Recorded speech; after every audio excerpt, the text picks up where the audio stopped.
अस्सलाम वालेकुम स्टूडेंट्स, उम्मीद है आप सब लोग खैरियत से होंगे। हम अपने नए टॉपिक के साथ हाजिर हैं। हमारा आज का जो नया टॉपिक है वो है एड्रेसिंग स्कीम।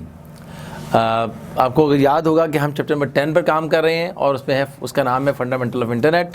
और आज लास्ट में जो हमने पढ़ा था वो हमने किया था कि हाउ इंटरनेट वर्क्स। और आज का जो हमारा टॉपिक है वो एड्रेसिंग स्कीम, कि हम एड्रेस किसी भी कंप्यूटर्स के एड्रेस को फाइंड करने के लिए या उस पर काम करने के लिए, आपस में लिंक करने के लिए एड्रेसिंग स्कीम बनाई गई है, जिससे कंप्यूटर को सर्च करना, उस तक पहुंचना या कंप्यूटर का अपने एड्रेस, अपने आप को नेटवर्क के ऊपर लेकर आना आसान होता है। और कंप्यूटर नेटवर्क के ऊपर इसी एड्रेसिंग स्कीम की बुनियाद पर आता है। इसका काम मकसद क्या है अब वो भी देख लेते हैं। The purpose of the internet is to establish communication between widely spread computer. असल में एड्रेस का मकसद तो ये है कि तमाम नेटवर्क पे जो कंप्यूटर्स हैं, ये कंप्यूटर जो इंटरनेट में फैले हुए हैं, वो सब आपस में रब्ता कर सकें। Computers can send and receive data. अब इस एड्रेस की बुनियाद पर वो एक दूसरे को डाटा भेज भी सकते हैं और रिसीव भी कर सकते हैं। और कोई भी कंप्यूटर में इनिशिएट ए ट्रांजेक्शन, अपना ट्रांजेक्शन स्टार्ट कर सकता है किसी दूसरे कंप्यूटर के साथ। इसके लिए उसको एक सोर्स मशीन होगी और एक सेंडर होगा, एक रिसीवर होगा, जो भेजने वाला और एक रिसीव करने वाला। लेकिन जो भेजने वाला है उसका भी खास एड्रेस होगा, रिसीव करने वाला का भी खास एड्रेस होगा। ठीक है जी। On the internet every computer has a unique address and can be connect on by this address. हर एक अपना खास एड्रेस है और इसी से एक दूसरे से रब्ता करते हैं। तो दो तरह की एड्रेसिंग स्कीम है हमारे पास। Number 1, IP addressing. इसके ज़रिए से हम कंप्यूटर्स को एड्रेस करते हैं, उसका एड्रेस नेम देते हैं, कोई ना कोई इसको एड्रेस देते हैं।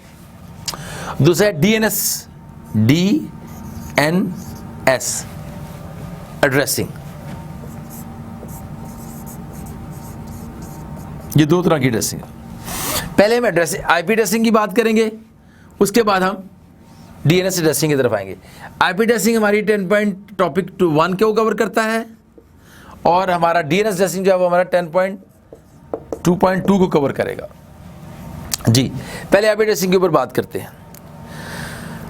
To keep all of these machine straight, सारे के सारे जो कंप्यूटर्स हैं, जो मशीनें हैं, वो सारी सारी हमारे नेटवर्क के ऊपर रहें। ई machine on that is assign, एक खास उसको एक यूनिक एड्रेस दिया जाता है, जिसे हम क्या कहते हैं, IP address. IP stands for internet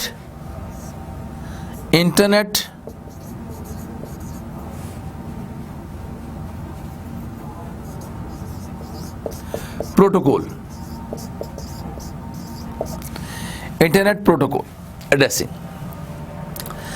और ये कितने नंबर का होता है? ये 32 बिट्स का नंबर है, 32 नंबर्स का एक कैरेक्टर है, 32 बिट्स का होता है। ये कैसे बनेगा ये मैं आपको समझाता हूं।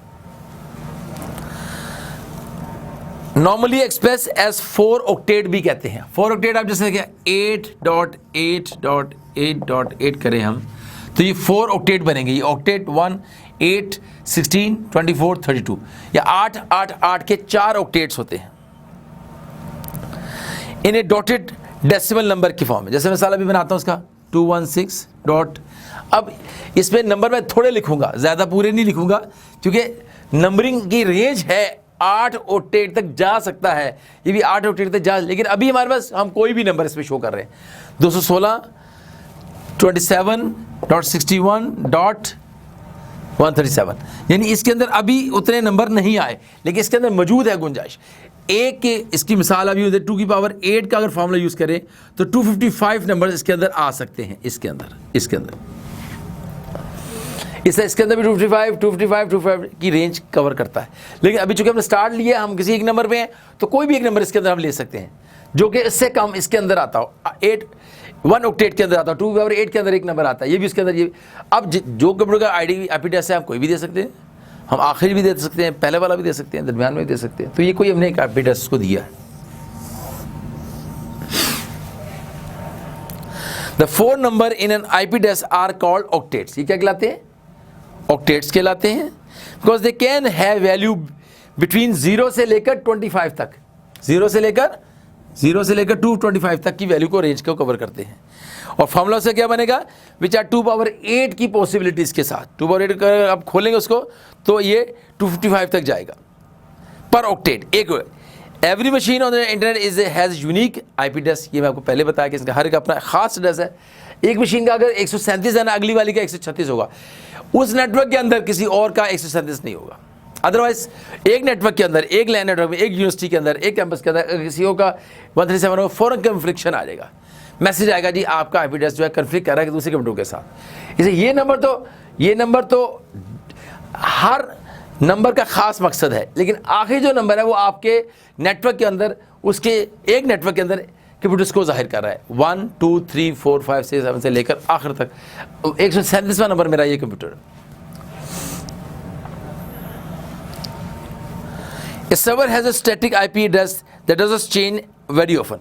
अब इसका जो सर्वर है, ठीक है, अब मैं इसको अगर आम 255 ये लिख सकता हूँ मैं .1.137 मिसाल। ये दोनों एड्रेसेस मैं इसको चेंज नहीं करता। ये जो है ना, ये मेरे सर्वर का एड्रेस है और ये मेरे कंप्यूटर का एड्रेस है। 1 जो है मेरे सर्वर का एड्रेस है और 1 मेरे कंप्यूटर नंबर है, जो कि इसमें 500 कंप्यूटर नेटवर्क पे बैठे हुए हैं जो काम कर रहे हैं एक यूनिवर्सिटी के अंदर, उनका 137 नंबर मेरा है। लेकिन ये जो 1 है ये खास सर्वर का एड्रेस है। इस server has static IP address that doesn't change, आमतौर पर चेंज नहीं होता। A home machine that is dialing up through a modem, उसका एक खास आईपी एड्रेस है, is assigned by the ISP server. जो आईएसपी मशीन ने हमने जिसके साथ लिंक किया है, ब्रेन कंप्यूटर है या मिसाल देता हूँ पीटीसीएल है या हमारे घर में नेट लगा, वो हमें एक आईपी एड्रेस एलोकेट कर देता है हमारे कंप्यूटर को, वो उधर से एड्रेस दिया जाता है जब हम डायल करते हैं। The IP address is unique for that session, उस वक्त के लिए। आज मैंने डायल किया, काम किया, मेरा नंबर मुझे मिल गया, 104 मिला, 137 मिला, जो भी मिला, अब मैंने काम कर लिया, अब मैंने बंद कर दिया। अब जब दोबारा डायल करूंगा तो नया आईपी एड्रेस मुझे वो देंगे उस वक्त के लिहाज से जब मैंने डायल किया हो।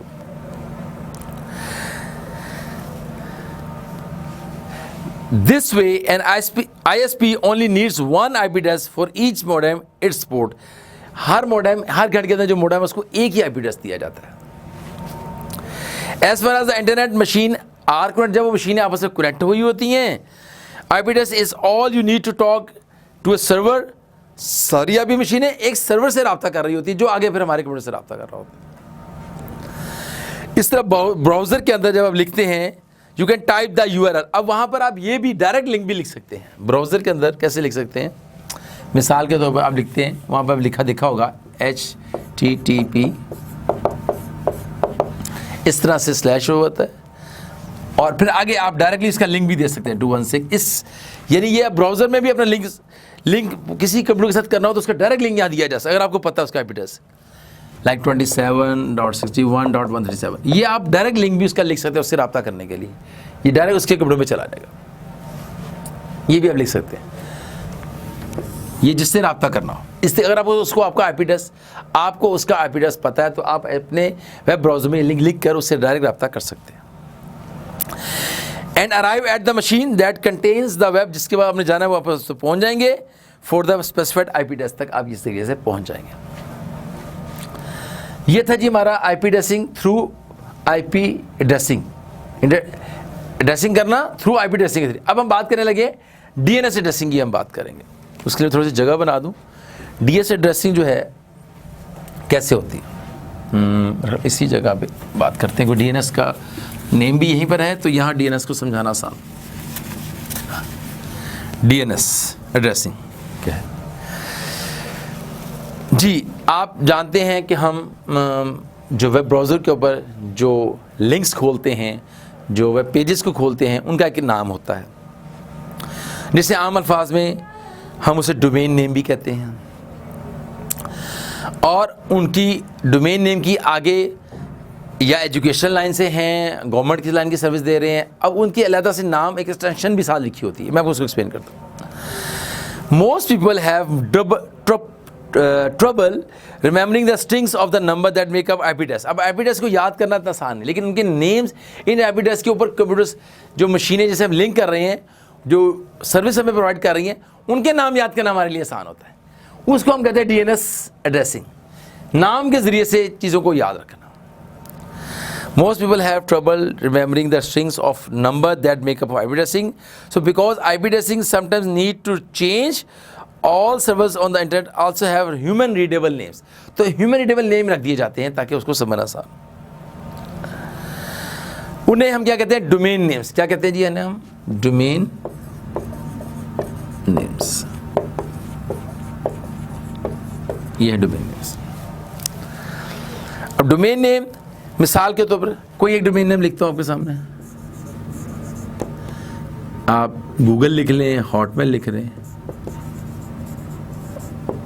hotmail.com। इसमें एक एरिया ये है और एक एरिया ये है और एक एरिया ये है।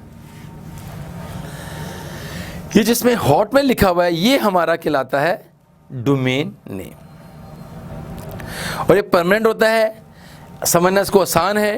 It is easier for most of the us to remember it than it to use remember the IP address की जगह अगर ये लिख दें तो डायरेक्ट कंप्यूटर्स के साथ जिसने हमने जहाँ से हॉटमेल सर्विस लेनी है उसका IP address देने के बजाय हम उसका नाम लिख देते हैं हॉटमेल। हॉटमेल एक्चुअली उसके भी आगे ट्रू पार्ट्स हैं। अभी मैंने hotmail.com पर नहीं गया। तो होस्ट नेम जो है इसका नाम हम इसको अब हम दो नामों से ये अब इसके अंदर मैं कैटेगराइज करने लगा हूँ।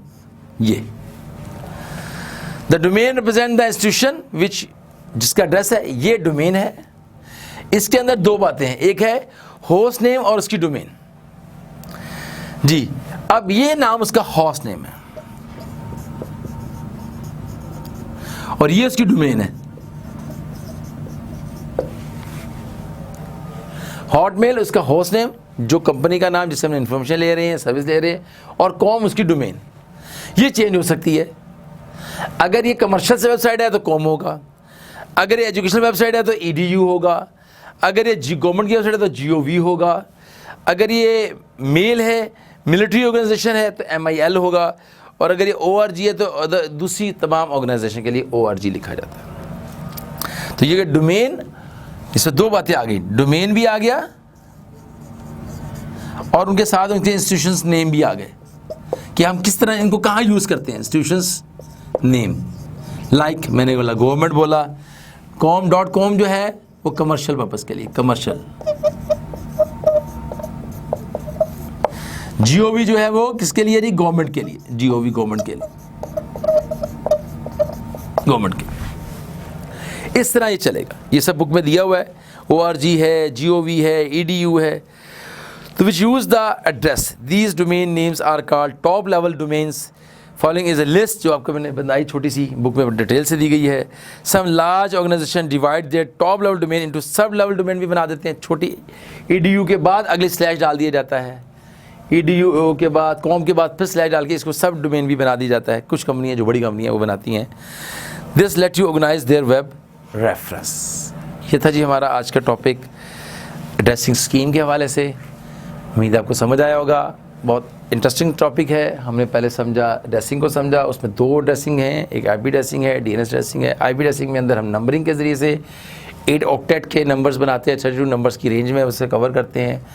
उसके अंदर हम जो है सर्वर नेम अलहदा, कंप्यूटर का एड्रेस अलहदा लास्ट में आता है, उससे पहले सर्वर, उससे पहले जो है डिफरेंट चीज़ आती है, उसको मैंने एक्सप्लेन डिस्कस नहीं किया, इसी को हमारे सिलेबस में कवर नहीं होता। और इसके साथ फिर हम बात करते हैं DNS एड्रेसिंग की बात करते हैं, डोमेन नेम की बात की है।